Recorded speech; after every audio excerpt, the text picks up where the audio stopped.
나눌 저와 여러분들이 주신 하나님의 말씀입니다. 요한계시록 20장 1절로 10절까지의 말씀입니다. 우리 한번 제목 같이 읽도록 하겠습니다. 제목입니다. 시작. 천년 왕국, 청년 왕국하고 물음표를 하나 뒤에다가 이렇게 좀 놨습니다. 오늘 우리가 이제 보는 이 20장 요한계시록 20장 말씀은 성경 전체를 통틀어서 또 요한계시록에서 가장 이해하기 어려운 그런 말씀이기도 합니다. 여러분 요한계시록 하면은 생각나시는 뭐 단어 있으십니까? 요한계시록 하면은 어떠한 단어가 생각나십니까? 우리가 요한계시록 이제 22장까지니까 이제 몇 장 안 남았는데 그동안 우리가 몇 달 동안 이 요한계시록 말씀 나누면서 혹시 기억나시는 계속 기억난다라는 어떤 단어들이 있으십니까? 무적행. 예, 좋습니다. 예, 특별히 우리가 요한계시록 하면은 물론 교회에서 또 말씀 시간뿐만 아니라 뭐 유튜브를 통해서도 뭐 많이 들리는 그런 이야기들이 있습니다. 또 이단들을 통해서도 또 들려오는 그런 이야기들도 있죠. 뭐 특별히 14만 4천이라는 이런 숫자들, 또 666, 그렇죠? 666은 뭐 워낙 많이 들었던 거 아니겠습니까? 뭐 교회 다니지 않는 사람들도 666이라는 건 다 알잖아요. 그 666, 뭐 7년 대환란, 뭐 이런 단어들, 또 오늘 본문 나오는 이 천년 왕국, 다 이 요한계시록에서 요한계시록을 말하면 대표적으로 이게 이야기되어지는 그런 단어들입니다. 굉장히 논란의 여지가 많은 그런 말씀이기도 하고요. 오늘 20장 말씀이 뭐 초대교회 때부터 지금껏 아니 앞으로도 주님 이 땅에 다시 오실 그날까지 아마 이건 논란이 될 겁니다. 이 오늘 본문의 20장의 말씀은 예수님이 오셔야지 해결되는, 예수님이 오셔야지 이런 것이구나를 깨닫게 되어지는 그런 말씀이기도 하다라는 것이죠. 근데 오늘 제목을 천년 왕국 이렇게 적었는데, 사실 천년 왕국이라는 말은 성경 어디도 나오지 않습니다. 천년 왕국. 그래서 제가 이제 뒤에다 물음표를 이렇게 제목에다가 넣은 것도 사실 천년 왕국이라는 말이 나오지 않는다라는 거예요. 다만 오늘 본문 6절에 보면은 6절에 천년 동안 그리스도와 함께 왕노릇하리라, 요 말씀 때문에 이 천년 왕국이라는 단어가 생겨나게 됩니다. 그래서 이걸 이제 그냥 쉽게 이해하기 위해서 뭐 신학자들도 그렇고 이제 그냥 천년 왕국이다라고 표현을 하는 거죠. 그래서 이 6절의 말씀에 기인해서 이 천년 왕국이라는 단어가 등장하게 된다라는 것이죠. 편의상 천년 왕국이라 부른다 이렇게 생각하시면 되겠습니다. 여러분, 그러면 천년 왕국이니까 이게 천년의 어떤 왕국을 말하는구나, 이 천년이란 숫자가 나오게 됩니다. 그 천년 왕국의 이 천년이 언제 시작할까라는 어떤 그런 물음 앞에 오늘 이 본문에 이제 20장 1절부터 3절까지의 말씀 보면 거기에 이제 오늘 등장하는 게 말씀이 하늘에서 내려온 천사가 사탄을 천년 동안 결박하면서 천년이 시작하는 겁니다. 하늘에서 내려온 천사가 사탄을 천년 동안 결박하면서 이 천년 왕국이라는 것이 시작되어지는 거예요. 근데 중요한 건 이제 이 결론부터 말씀드립니다. 결론부터 말씀드리면은 오늘 이 본문의 말씀 가운데 이 천년 끝에 3절에 보면은 사탄이 잠깐 놓이리라, 반드시 잠깐 놓인다라는 말씀이 3절 끝에 나오거든요. 3절 끝에. 중요한 거는 이 천년 끝에 잠깐 사탄이 놓이는 때가 있다. 그리고 또 그 놓임은 오늘 이제 7절부터 10절까지의 말씀 가운데 사탄이 잠깐 놓이는 이유는 마지막 심판과 멸망을 위해서 놓인다라는 것을 말하고 있다. 이게 결론입니다. 여러분, 우리가 이 요한계시록 말씀을 지금 몇 주 동안 이렇게, 몇 주가 아니죠, 몇 달 동안 이렇게 말씀을 나눴는데 요한계시록이 참 어려운 말씀이기도 하고요. 너무 상징적인 의미가 많다 보니까, 또 워낙 이단들이 요한계시록 가지고 장난을 많이 쳐가지고 교회에서도 이거 뭐 그냥 잘 말씀을 나누지 않는 그런 부분이기도 했었습니다. 그러나 요한계시록이라는 이 말씀은 너무나 중요한 말씀이고 오늘날 이 시대를 살아가고 있는 우리에게 이 말씀은 반드시 필요한 말씀이기도 합니다. 그래서 요한계시록의 말씀을 나눌 때에 요한계시록의 첫 번째 수신자, 이 편지를 받았던 첫 번째 수신자는 초대교회 성도들입니다. 초대교회 성도들이 그렇게 예수를 믿는 믿음 안에 핍박과 환난 가운데 있는 그들에게 이 사도 요한을 통해서 하나님께서는 이 편지를 통해서 말씀을 전해주시는데, 그것이 뭐냐면 반드시 예수 그리스도 안에서 그렇게 믿음을 지키며 인내하며 사는 성도들은 반드시 승리할 거고 이길 거고 반드시 구원 얻는다. 이게 요한계시록의 핵심입니다. 그래서 초대교회나 또 오늘날 이 시대를 살아가고 있는 저와 여러분들에게 이 시대 가운데 우리가 믿음을 지키며 우리가 인내하며 예수 그리스도 안에서 우리가 살아가야 될 이유, 바로 그 승리가 우리에게 예비되어 있기 때문에 우리가 그 하나님 나라를 소망하면서 우리가 살아가게 되는 것이죠. 어떠한 핍박과 환난이 있을지라도 우리는 예수 그리스도만을 믿고 의지하며 살아가야 된다. 그랬을 때에 우리에게 예비되어진 그 하나님의 나라, 그래서 요한계시록의 중간중간에 하나님의 그 하늘 보좌가 나타나고요, 하늘 문이 열리면서 하나님 계신 그 보좌의 어떤 그 묘사들이 중간중간에 계속 나타나잖아요. 그런 이유가 바로 이것 봐라, 이것을 소망해라. 지금 당장은 힘들고 어렵지만, 지금 당장은 초대교회처럼 목숨을 걸고 예수를 믿는 믿음 안에 그렇게 살아가야 되지만 결국에는 승리할 것이고 결국에는 그 약속하신 하나님의 나라에 다 들어가게 될 거야. 그러니까 인내하고 힘내고 이 땅 가운데서 예수를 믿는 믿음만 붙들고 살아가라 라는 것을 요한계시록에 말씀하고 있다는 거예요. 2000년 전에 기록되어진 말씀이지만 동일하게 이 시대에 살고 있는 저와 여러분들에게 또 앞으로 주님 오실 그때까지 이 말씀은 우리에게 반드시 필요한 말씀, 우리 성도들에게 반드시 필요한 말씀이라는 것을 믿으시기 바랍니다. 여러분, 이 지금 제가 말씀드린 이 말씀을 이해가 된다면, 깨달아진다면 여러분 요한계시록 말씀이 다 이해가 되는 겁니다. 여기 보면 여러 가지 상징적인 의미, 여러 가지 표현들, 정말 이게 무슨 말일까 하는 표현들 많이 나오는데 그런 거 저런 거 다 신경 안 써도 됩니다. 그냥 이 말씀을 주신 이유, 이 말씀을 받은 오늘날 살아가는 우리가 어떻게 이 시대를 우리가 살아가야 될까, 그것만 우리가 확실하게 믿고 그것만 붙들고 살아간다면 요한계시록의 말씀이 우리가 그 말씀을 다 깨닫고 있다라는 것이죠. 여러분, 오늘 이제 이 천년 왕국에 대한 말씀을 나눠보려고 합니다. 이 천년 왕국에 대한 논쟁, 이 천년 왕국에 대한 논쟁은 앞서 말씀드렸듯이 초대교회 때부터 있었습니다. 아주 오래전부터 지금도 앞으로도 계속 있을 그런 또 논쟁이기도 하다라는 거예요.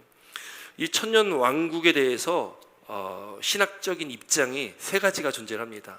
후천년설, 전천년설, 무천년설, 이렇게 세 가지가 있어요. 혹시 들어보셨어요?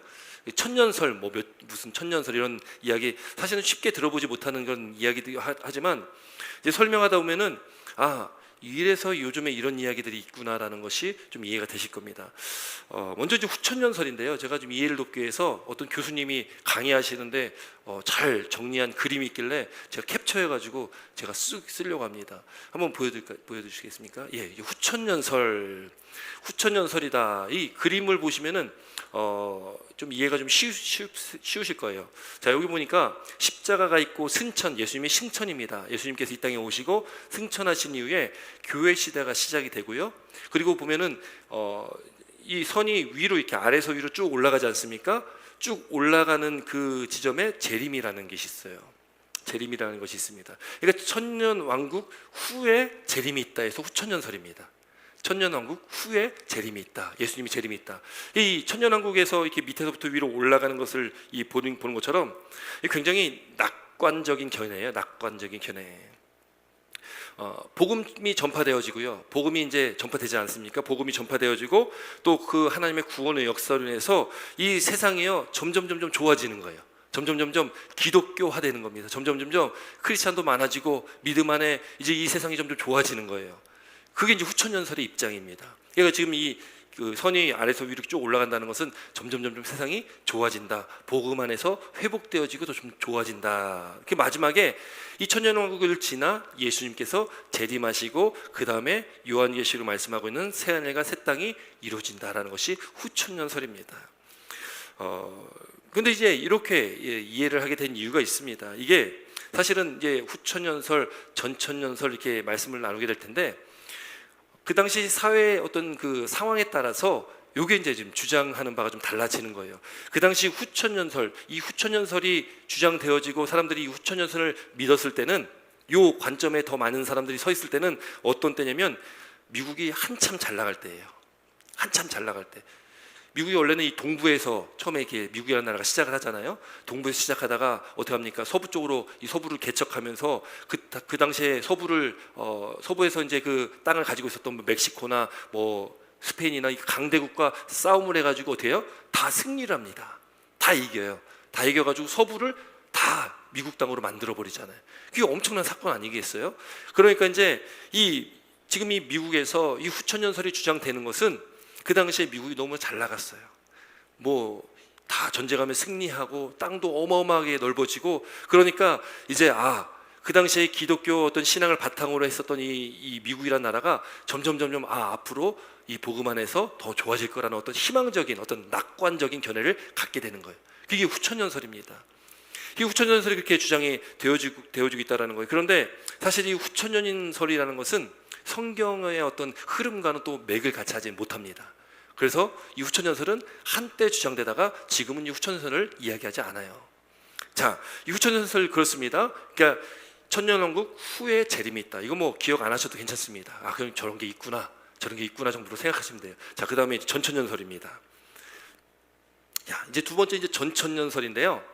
이 전천연설이라는 것은 두 가지로 또 나눠져요. 사실 뭐 여러 이 갈래로 사실 더 나눠지는데 대표적으로 두 가지로 나눠지는 게 역사적 전천연설, 또 하나는 세대주의적 전천연설, 이렇게 두 가지로 나눠집니다. 자, 역사적 전천연설은요, 이제 요한계시록 20장 오늘 본문의 말씀을 그냥 그 말씀 그대로 문자 그대로 믿는 거예요. 문자 그대로 믿는 거예요. 여기 이제 앞으로 종말이 다가올수록 보시면은 승천이 있고 교회 시대가 있습니다. 그리고 재림하십니다. 그러니까 이게 전천연설이니까 천년 전에 예수님께서 재림하신다 해서 전천연설이에요. 천년 전에 재림하신다.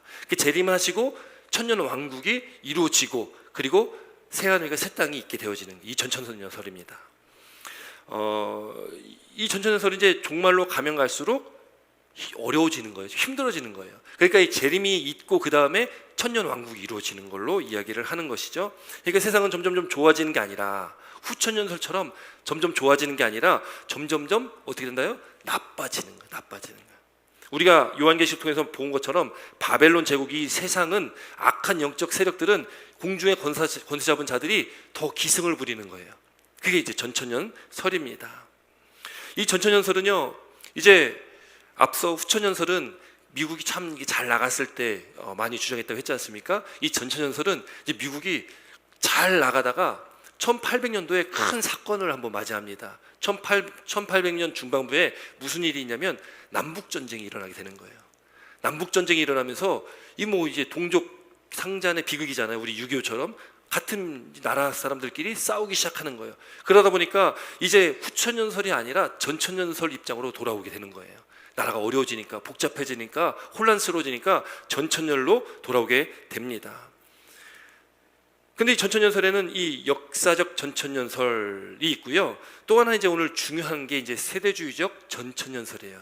요걸 우리가 유심히 봐야 됩니다. 세대주의적 전천연설이에요. 그 다음 사진, 보시면 이 세대주의적 전천연설은요, 이제 이 설 때문에 여러 가지 이야기들이 참 많이 나오게 됩니다. 영국에서 시작했습니다. 이 세대주의라는 것은 19세기에 영국에서 시작되었는데, 그 당시에 누가 있었냐면 존 넬슨 다비라는 사람이 있습니다. 존 넬슨 다비.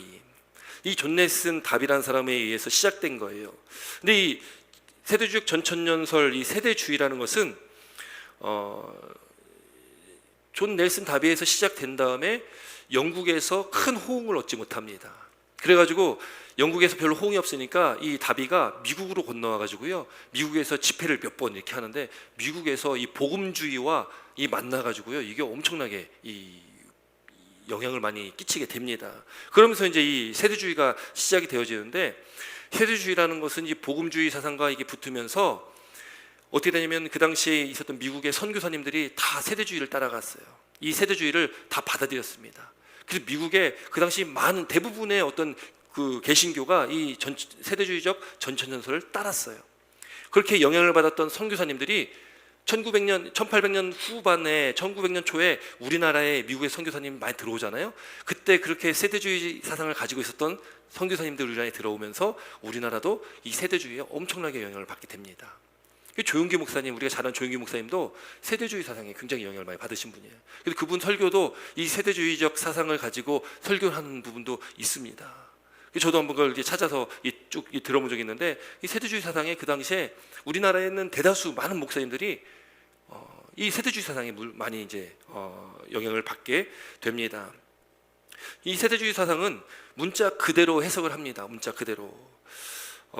그리고 이제 이 세대주의 사상은 어떤 특징이 있냐면은 여러 가지 특징이 있는데 대표적인 것만 몇 개를 좀 말씀드리면, 이 세대라는 단어, 이 단어처럼 이 성경을 7개의 세대로 나누게 되는 거예요. 7개의 세대로. 그래서 뭐 무죄 세대, 양심 세대, 뭐 인간 통치 세대, 약속 세대, 율법 세대, 은혜 세대, 천년 왕국 세대, 이렇게 해서 7세대로 나누는데, 이런 세대로 나눈 다음에 그 다음에 이제 이 사람들이 주장하는 것이 뭐냐면, 이제 우리가 살아가고 있는 이 시대는 은혜 세대입니다. 은혜 세대. 율법 세대가 끝나고 은혜 세대가 된 거예요. 그렇기 때문에 우리는 그냥 믿음으로, 회개하고 믿음으로 예수 그리스도께 돌이키기만 하면 된다라고 이야기를 하는 거예요.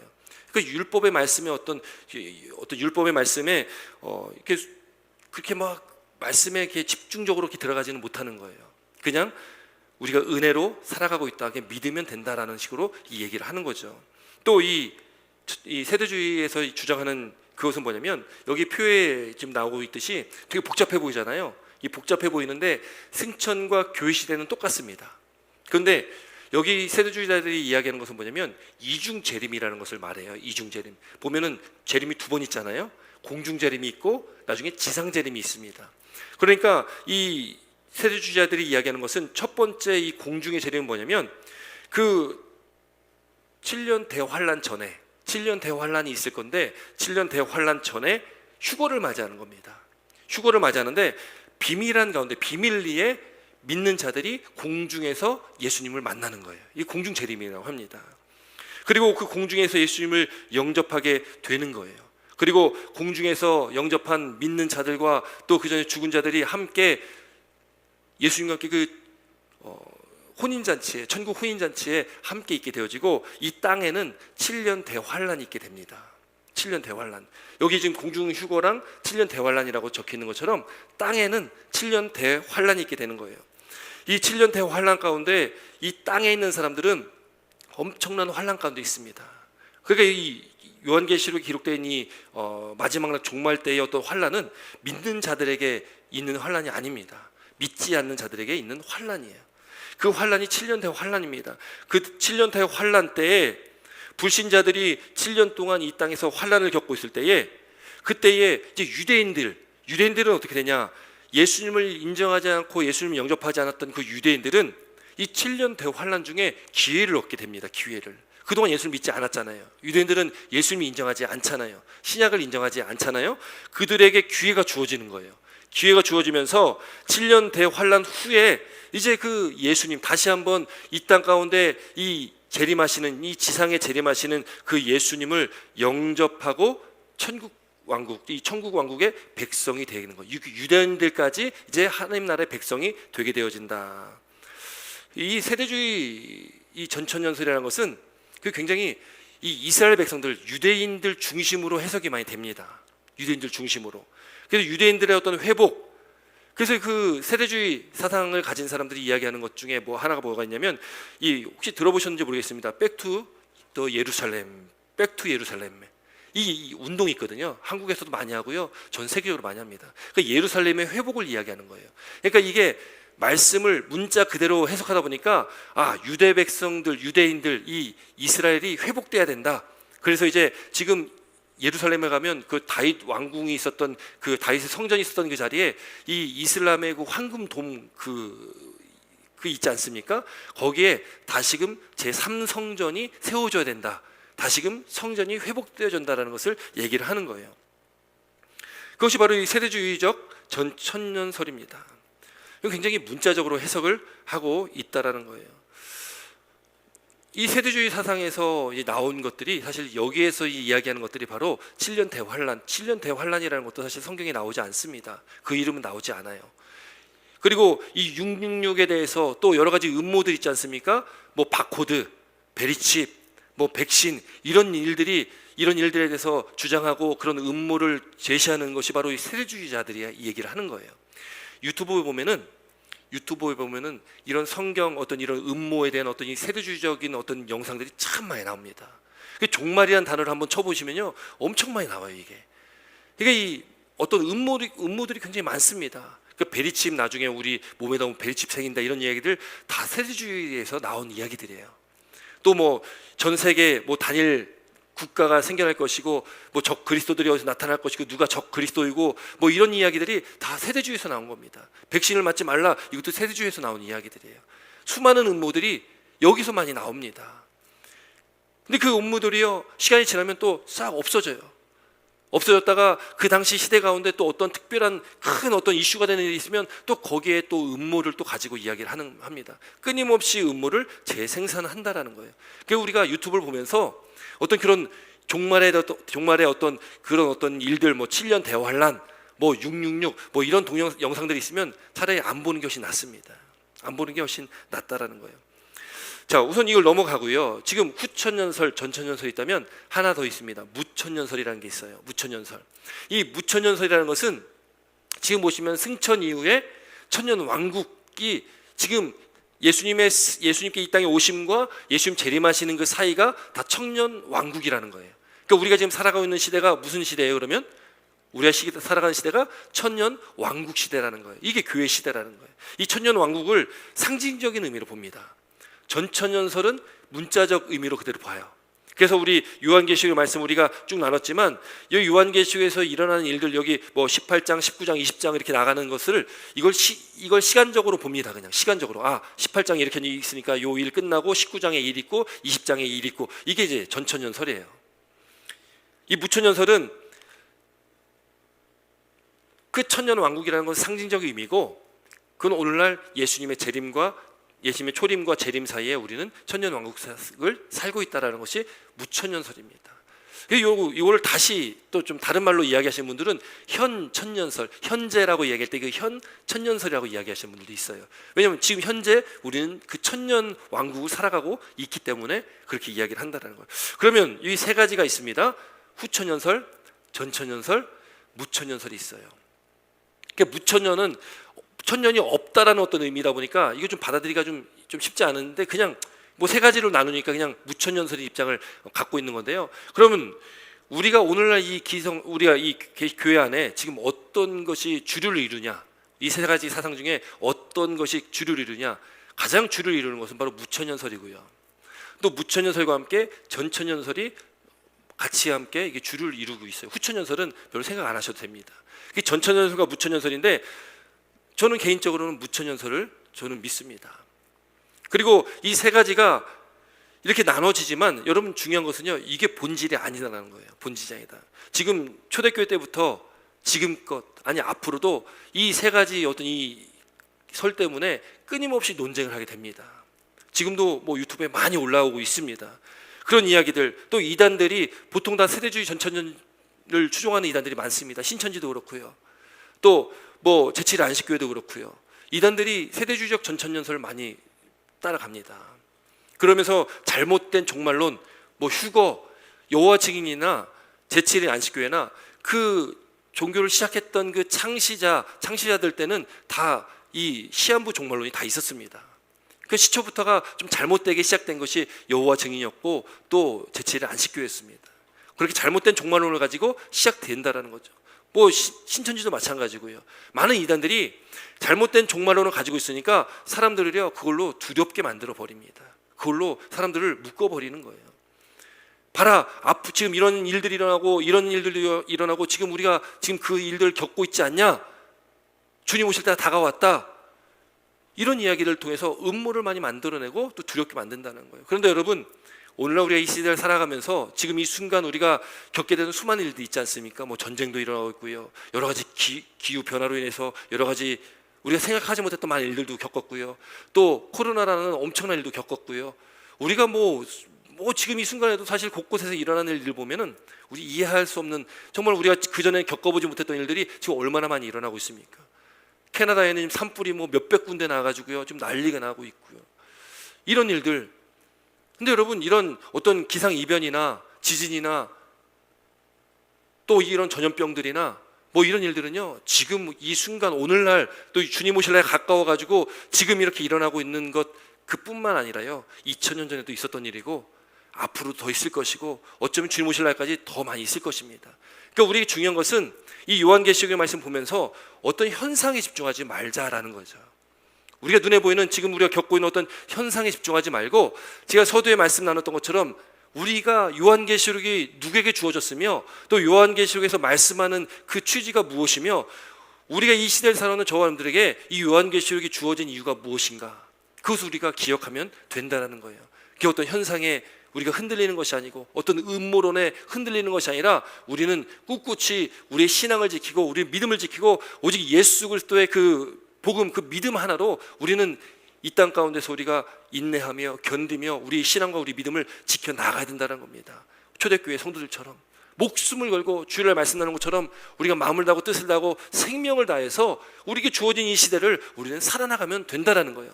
그러면 주님께서 우리에게 확실하게 말씀하신 그 본질은 무엇입니까? 예수 믿으면 구원받는 것이고 또 예수님께서는 반드시 이 땅에 재림하신다, 반드시 오신다. 그 때와 시는 알 수 없지만 도적같이, 그날이 도적같이 오실 것이고 반드시 오실 것이다. 그리고 그 때와 시는 오직 하나님 아버지만 하신다. 예수를 믿는 그 성도는 반드시 구원받는다. 이런 것들이 본질이라는 거예요. 그런데 이런 본질은 뒤로 하고 자꾸 무슨 설, 뭐 어떤 음모들 이런 것들에 우리가 자꾸 이 비본질적인 것에 자꾸 우리가 현혹되어진다는 거예요. 여러분 앞으로 더 심할 겁니다. 앞으로 우리가 살아가는 이 시대, 앞으로는요 우리를 현혹시키는 그런 일들이 엄청 많을 거예요. 그래서 성경은 끊임없이 말씀하는 거예요. 깨어 있어야 된다라. 근신하라, 깨어라. 우는 사자가 지금 삼킬차를 찾아 지금 다니는데 우리가 깨어 있지 않으면요 우리가 쉽게 현혹된다는 거예요. 그리고 세대주의 전천년설은요 근본주의 사상이라는 어떤 그런 큰 뿌리에 있는데, 그러다 보니까 가끔 이제 요즘에는 이제 그 카톡을 통해서요 무슨 어떤 그런 이야기들을 많이 이렇게 뭐 배포를 많이 합니다. 그러면서 뭐 지금 일어나는 어떤 현상에 대해서 이렇게 막 뭐 성경적으로 해석을 하면서 뭐 이렇게, 사실 그런 것들이 다 이 세대주의적 사상에서 다 기인한 것들이거든요.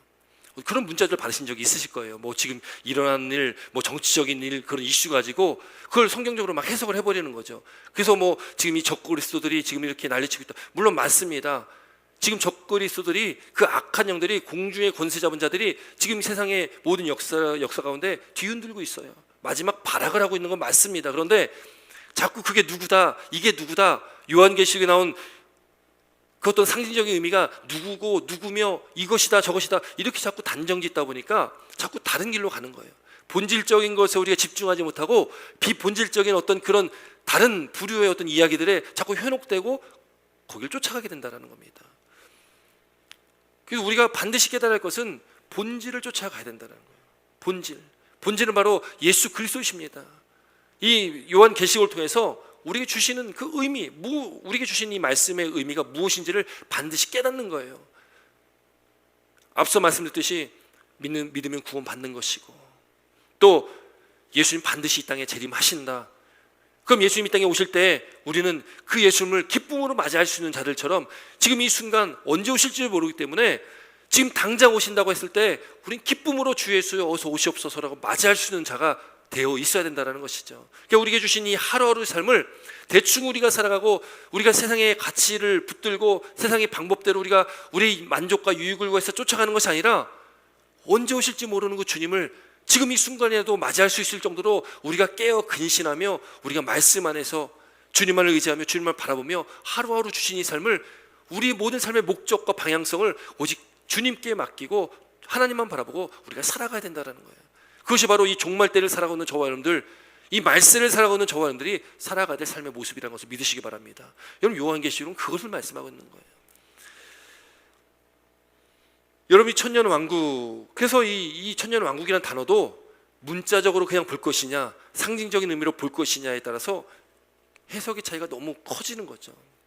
그래서 이 세대주의적 전천년설, 이 전천년설은 문자적으로 보게 되어지고요, 이 부천년설은 상징적 의미로 보는 거예요. 근데 우리가 앞서 말씀 나눴듯이 천이라는 숫자, 여러분 천이라는 숫자라고 우리가 어떤 수로 봤습니까? 상징수로 이야기했잖아요.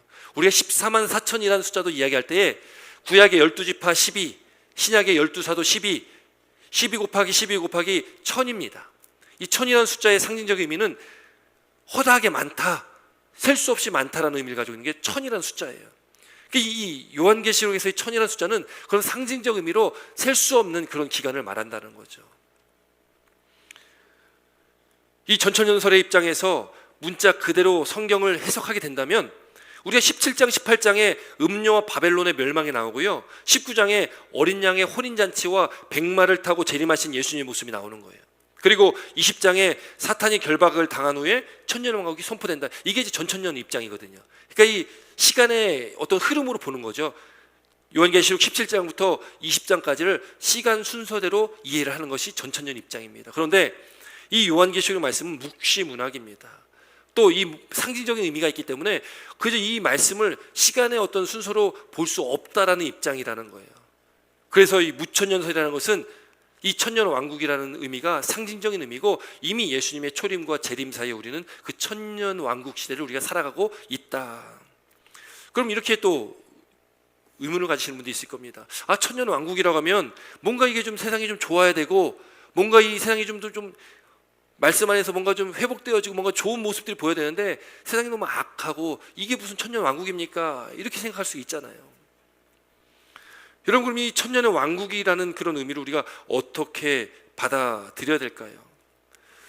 여러분, 이 천년 왕국이라는 것을 우리가 지금 우리가 이 무천년설의 입장으로 바라본다면은 우리에게 주어진 이 삶이 왕국, 천년의 왕국에서 삶을 살아간다는 것인데 그걸 어떻게 받아들여야 될까요? 여러분, 이 천년 왕국이라는 것을 우리가 이미 우리는 하나님의 백성 되고, 우리가 하나님 예수를 믿는 믿음 안에 우리 구원받은 하나님의 백성 되었기 때문에, 여러분, 하나님 나라가 어디 있습니까? 여러분, 하나님 나라가 이미 우리에게 임하였다라고 성경은 말하고 있지 않습니까? 여러분, 믿으십니까?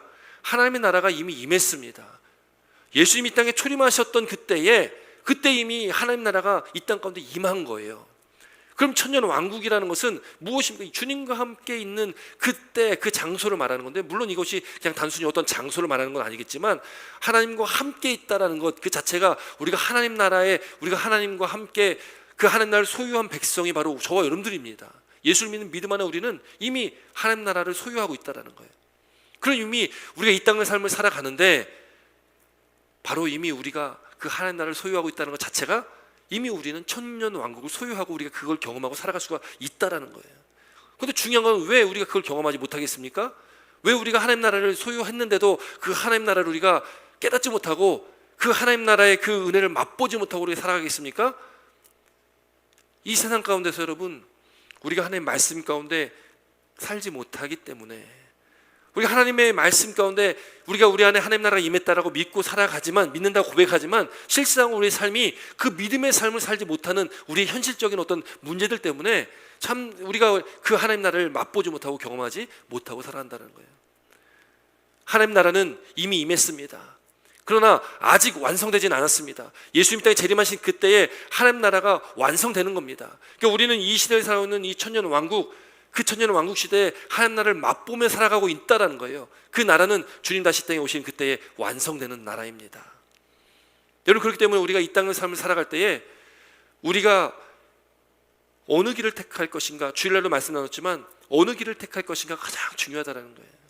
그 길을 택했을 때에 우리가 그 땅 가운데, 이 땅 가운데 삶을 우리가 하나님 나라에서 그 하나님 나라를 경험하며 그 맛보며 우리가 살아가게 되는 것이고, 우리가 세상을 택하면 우리는 믿는다고 하지만 그 하나님 나라의 그 은혜를 경험하지 못하고 살아갑니다. 여러분, 그러므로 우리가 이 땅의 삶을 살아가는 저와 여러분들이 우리의 모든 시선이 하나님께로 정해지고 우리의 삶이 오직 하나님 말씀 안에서 오직 하나님만을 바라보시며 나아가시는 저와 여러분 되시기를 주의 이름으로 축원드립니다. 여러분께서 이 천이라는 숫자는 셀 수 없이 많은 숫자다, 아주 긴 어떤 시간을 상징하는 말이다. 여러분, AD 1000년경에요, 우리가 지금 2023년을 살고 있지 않습니까? AD 1000년경에도 그때도 난리가 났었다는 기록들이 있습니다. 왜요? 천년 왕국이라니까 그때 뭔가 일어날 줄 알았거든요. 예수님 승천하시고 1000년 후니까 뭔가 큰 일이 일어날 줄 알았거든요. 그때 당시에 이단들이 엄청 많이 나왔다라는 거예요. 이게 문자적으로 해석하면 이런 오류를 범하게 된다라는 거예요. 여러분, 오늘 이제 본문으로 좀 돌아와가지고요, 천사가 무저갱의 열쇠와 큰 사슬, 우리 1절부터 3절 말씀 함께 있습니다. 1절부터 3절입니다. 1절 3절 함께 있습니다. 시작.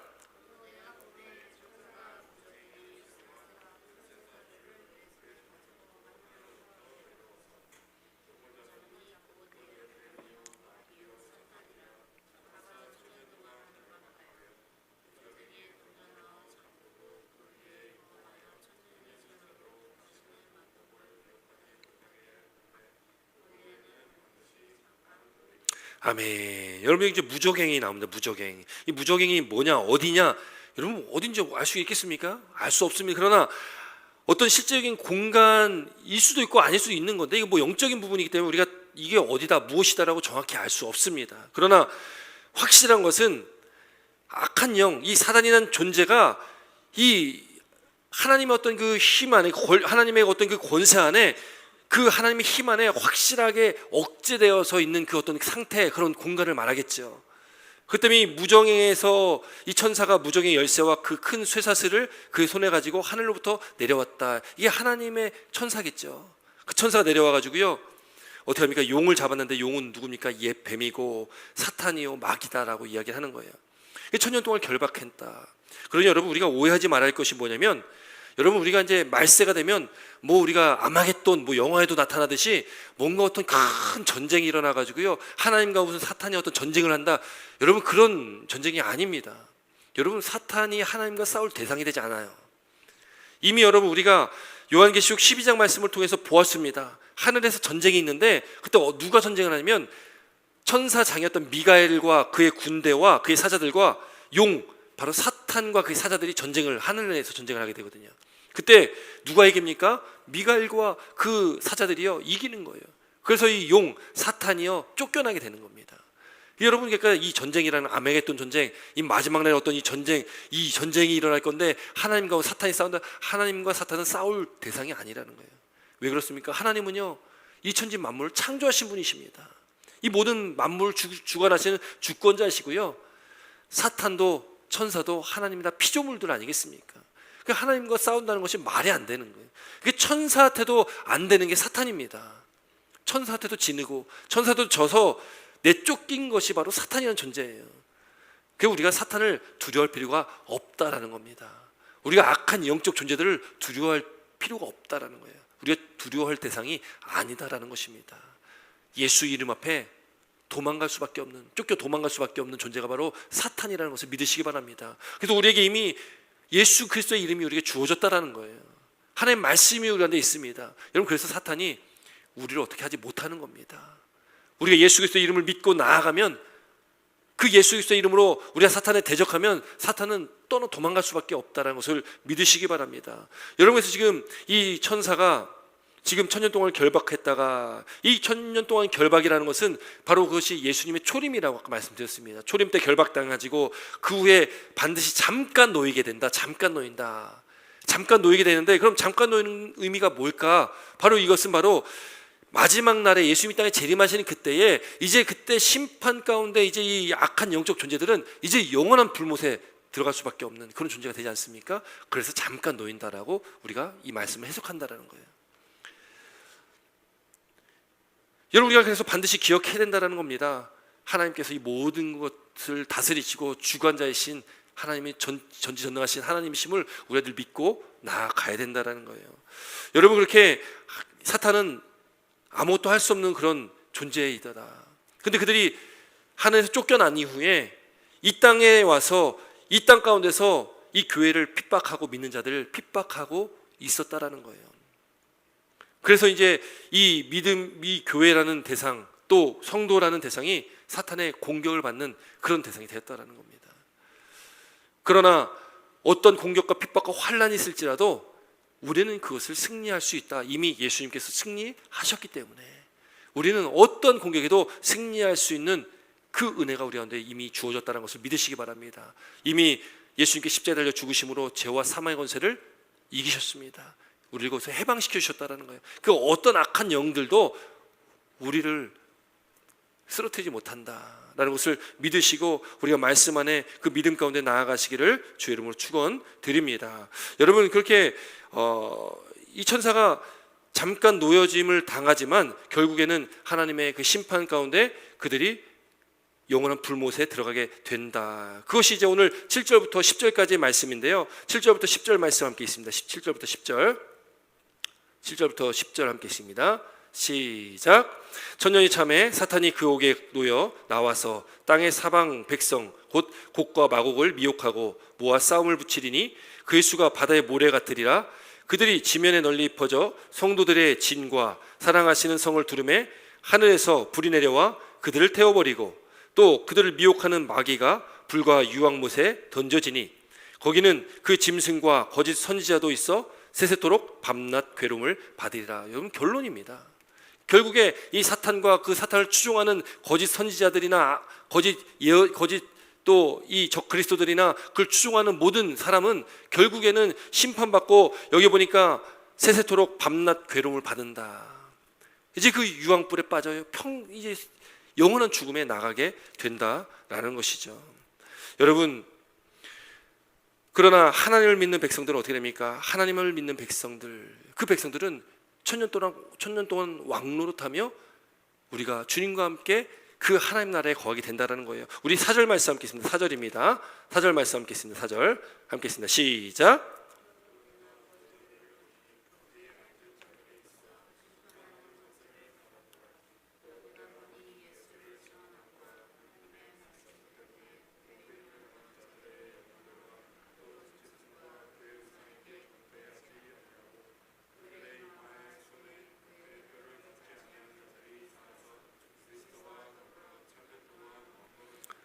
그 나머지 죽은 자들은 그 천년이 차기까지 살지 못하더라. 이는 첫째 부활이라. 여러분, 이 4절 말씀 또 5절 6절까지 그 말씀 보면은, 여기 보면 이 사도 요한이 보좌를 보는데 거기에 누가 있냐? 거기 바로 예수를 증언함과, 4절에 보니까 예수를 증언함과 하나님 말씀 때문에 목배임을 당한 영혼들, 이 누굽니까? 순교한 자들이에요. 예수님을 믿는 믿음을 지키기 위해서 순교당한 자들입니다. 그리고 또 짐승과 그의 우상에게 경배하지 아니하고 그들의 이마와 손에 그의 표를 받지 아니한 자들, 이 누구겠습니까? 믿음을 지킨 성도들 말하고 있습니다. 순교당한 자들, 또 믿음을 지키며 그 이 짐승의 표 받지 않고 그렇게 우상에 경배하지 아니했던 그들, 바로 성도들을 말합니다. 여러분, 우리가 666에 대한 말씀을 나눌 때에 이 짐승을 경배하고 짐승을 추종하는 자들에게는 666이란 표식이 주어지게 되지만, 구원받은 하나님의 백성이라고 하는 14만 4천 명, 그 셀 수 없이 허다하게 많은 구원받은 그 하나님의 백성들에게는 어떤 표가 주어집니까? 여러분 기억나십니까? 이마에 어떤 표가 주어진다고 말씀하고 있습니까? 예수님 어린 양의 이름과 하나님 아버지의 이름이 새겨진다는, 그 인침을 받았다는 거예요. 인침을 받았다. 그러니까 여기 나온, 지금 4절에 나오는 짐승과 그 우상에게 경배하지 아니하고 그들이 이마와 손에 그 표를 받지 아니한 자들은 바로 인침받은, 하나님께 인침받은 자들이에요. 바로 구원받은 하나님의 백성들을 말합니다. 그들은 살아서 그리스도와 더불어 천년 동안 왕노릇한다라는 거예요. 그것이 바로 구원받은 하나님의 백성들입니다. 그러나 그 사탄을 추종하는 이 적그리스도나 거짓 선지자들이나 그 많은 사탄 추종하는 그 많은 사람들은 결국에 영원한 심판에 빠질 수밖에 없다. 그러면서 이제 5절 6절 여기 한번 같이 읽겠습니다. 5절과 6절입니다. 시작.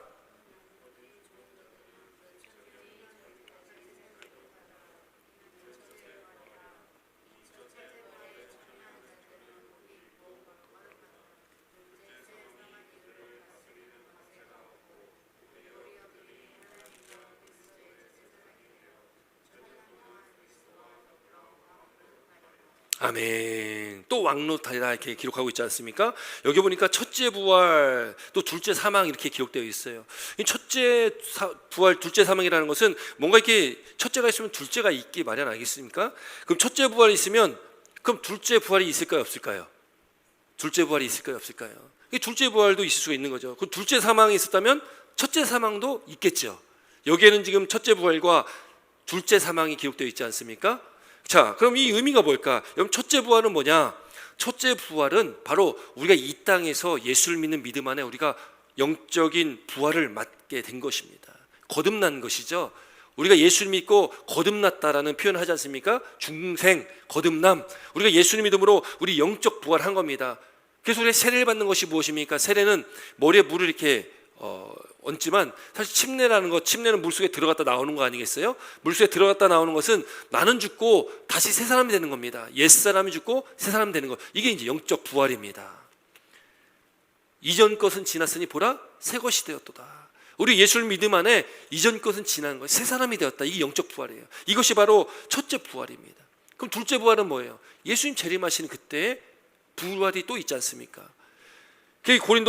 고린도전서 15장의 말씀 보면 부활에 대해서 쭉 설명합니다. 고린도전서 15장 16절로 25절 말씀 보면은 거기 뭘 말씀하고 있냐면 예수님께서 죽으셨는데 그리스도께서 죽은 자 가운데서 다시 살아나사 잠자는 자들의 첫 열매가 되셨다. 예수님께서 죽은 자 가운데 다시 살아나셨습니다. 죽으시고 부활하셨다라는 거예요. 그 예수님의 부활하심은 잠자는 자들의 첫 열매예요. 죽은 자들의 첫 열매입니다. 그러니까 예수님이 죽으셨다가 부활하셨다는 것은 곧 우리도 죽지만 다시 부활할 것을 말씀하고 있는 것이거든요. 우리가 이 땅의 삶은 죽습니까? 안 죽습니까? 우리는 반드시 죽습니다. 그래서 여기 둘째 사망했지만 첫째 사망은 뭘까요? 첫째 사망, 우리 육신의 죽음이 첫째 사망입니다. 육신의 죽음. 우리가 인간의 몸을 육신을 입고 태어났기 때문에 우리는 첫째 사망을 누구나 다 겪게 되는 거예요. 누구나 다 죽습니다. 언제 죽을지 알지 못하지만 누구나 다 죽게 되는 이 첫째 사망입니다. 그럼 둘째 사망은 뭘까요? 둘째 사망. 둘째 사망은 영원한 심판을 말하는 겁니다. 영원한 심판, 곧 그 지옥의 불못, 유황불못에 들어가는 것이 둘째 사망이에요. 자, 여기 첫째 부활이 있습니다. 첫째 부활은 우리 영적 부활이라고 말씀드렸습니다. 둘째 부활은 바로 예수님 재림하실 때 그 부활을 말씀하고 있는 것이고요. 둘째 사망이라는 것은 지옥불에 빠지는 게 둘째 사망이에요. 우리는 첫째 사망이 있지만 여기 말씀 보니까요, 여기 6절 말씀 보니까 어떤 말씀하고 있습니까? 6절 말씀 다시 한번 있습니다. 6절입니다. 6절 시작. 이 첫째 부활에 참여한 자들은 복이 있고 거룩하도다. 둘째 사망이 그들을 다스리는 권세가 없고 도리어 그들이 하나님과 그리스도의 제사장이 되어 천년 동안 그리스도와 더불어 왕노릇하리라. 아멘. 여러분, 그러면 우리가 첫째 부활에 참여한 우리가 둘째 사망이 있습니까? 없습니까? 둘째 사망이 있습니까? 없습니까? 여기 지금 6절에 말씀하고 있는 건 둘째 사망이 그들을 다스리는 권세가 없다. 우리는 지옥불과 상관이 없는 존재인 거예요. 우리는 지옥과 상관이 없는 존재인 겁니다. 우리에게는 둘째 사망이 그래서 없는 거예요. 첫째 사망은 우리에게 있습니다. 육신은 죽습니다. 그러나 둘째 사망은 없고 우리에게 뭐가 있어요? 영생이 있는 겁니다. 영원히 사는 영생의 삶이 우리에게 주어진 거예요. 그러나 예수를 믿지 않는 자들은 그들은 첫째 부활을 경험했으니까 경험하지 않았습니까? 그들은 경험하지 않았어요. 예수를 믿지 않습니다. 그들이 거듭나지도 않았잖아요. 예수님을 믿지도 않고 하나님을 거부하는 자들 아니겠습니까? 그들은 결국 어떻게 됩니까? 첫째 사망을 겪고 육신의 죽음도 겪고 그 다음 또 뭘 겪어요? 둘째 사망을 겪게 되어지는 거예요. 영원한 심판에, 영원한 지옥에 들어가야 될 수밖에 없다. 그래서 오늘 여기에 세세토록 밤낮 괴로움을 받을 것이다. 죽고 싶어도 죽지 못하는 영원한 심판을 받을 수밖에 없다라는 것을 말씀하고 있다라는 거예요. 여러분, 오늘 이 본문의 말씀 어쩌면 굉장히 이해하기 좀 쉽지 않은 그런 말씀이기도 합니다. 여러분, 그러나 중요한 것은 천년설, 후천년설, 전천년 이런 거 기억 하나도 안 하셔도 돼요. 우리는 반드시 예수 믿는 저와 여러분들은 우리는 반드시 구원받고 예수를 모시는 그때에 우리는 주님과 함께 그 영원히 천년 동안 왕노릇하는 존재라는 것을 믿으시기 바랍니다. 우리가 첫째 부활, 영적 부활을 경험한 존재이고, 그러므로 우리는 둘째 사망에 들어가지 않는 영원한 영생의 복을 누리며 살아갈 존재가 바로 우리다, 나다라는 것을 믿으시길 바랍니다. 그럼 다시금 제가 서론에 또 말씀드린 것처럼, 그럼 오늘 우리가 이 시대에 지금 이 순간 우리가 어떻게 살아가야 될까? 그걸 우리는 꼭 기억을 해야 된다는 거예요. 지금 이 순간을 어떻게 살아야 될까? 우리에게 주어진 이 하루의 삶을 우리가 어떻게 살아가야 될까? 예수님을 믿지 않는 첫째 부활을 경험하지 못한 이 세상의 사람들, 그렇게 사탄을 추종하는 그 사람들처럼 우리가 세상의 가치를 쫓아서 세상에서 그렇게 우리가 내 만족과 유익을 추구하면서 하나님을 떠나서 그렇게 살아갈 것인지, 아니면 주님 오실 날에 가까운 이때에 내가 하루하루를 주님의 영광을 위해서 하나님 나라와 그의 의를 위해서 살아갈 것인지, 그래서 우리는 결단하고 살아가야 된다는 거예요. 여러분, 그게 우리에게 중요하다는 것을 믿으시기 바랍니다. 세상의 음모, 여러 가지 소리, 소문 이런 것에 우리가 현혹되어지고 그것에 흔들리는 것이 아니라, 우리는 초대교회 성도들처럼 목숨을 걸고 예수 그리스도만 믿고 살아가는 것입니다. 목숨을 걸고 예수 그리스도의 그 신앙을 붙들고 살아가는 겁니다. 어떤 상황과 여건과 환경이 우리에게 주어질지라도, 어쩌면 우리가 예수 믿는 것 때문에 목숨을 걸어야 되는 그런 일들이 우리에게 앞으로 어떻게 다가올지 모르겠지만, 그런 일이 있는다면 그럼에도 우리는 우리의 신앙과 믿음을 저버리지 않고, 그 초대교회 성도들처럼 순교의 자리를 갔던 그 많은 선진들처럼 우리가 믿음을 지키며 우리가 인내하며 약속하신 그 말씀을 의지하고 소망하며 하나님 나라, 그 영원하신 하나님 나라를 우리가 바라보며 영생의 복을 우리가 기대하고 소망하며 우리는 믿음을 반드시 지키며 살아가야 된다는 것을 믿으시기 바랍니다. 여러분, 그게 우리에게 주시는 하나님의 말씀의 의미라는 것이죠. 여러분 그렇게 믿음의 삶을 살아가시길 주님으로 축원드립니다. 그 믿음의 결단이 있으시기 바랍니다. 또 이렇게 말씀 듣고 또 문 밖에 나가면 또 싹 잊어버리고 내 만족과 유익을 쫓아서 살아가는 것이 아니라 우리가 결단한 대로 우리에게 주어진 하루하루를 하나님의 영광에 살아가시기 바랍니다. 말씀 안에 승리하시기 바랍니다. 이 세상을 이길 수 있는 힘은, 악한 영적 존재들을, 공중의 권세하는 자들을 이길 수 있는 힘은 다른 것이 아닙니다. 하나님의 말씀입니다. 그 말씀이 바로 예수 그리스도요, 우리 예수 그리스도의 이름이 우리의 능력이고 우리 힘이라는 것을 믿으시고 담대히 승리하시고 이긴 자로서의 삶을 살아가시는, 주님 이 땅에 다시 오시는 그때에 기쁨으로 주님을 맞이할 수 있는 저와 여러분 되시기를 주 이름으로 다시 한번 축원드립니다. 기도드리겠습니다.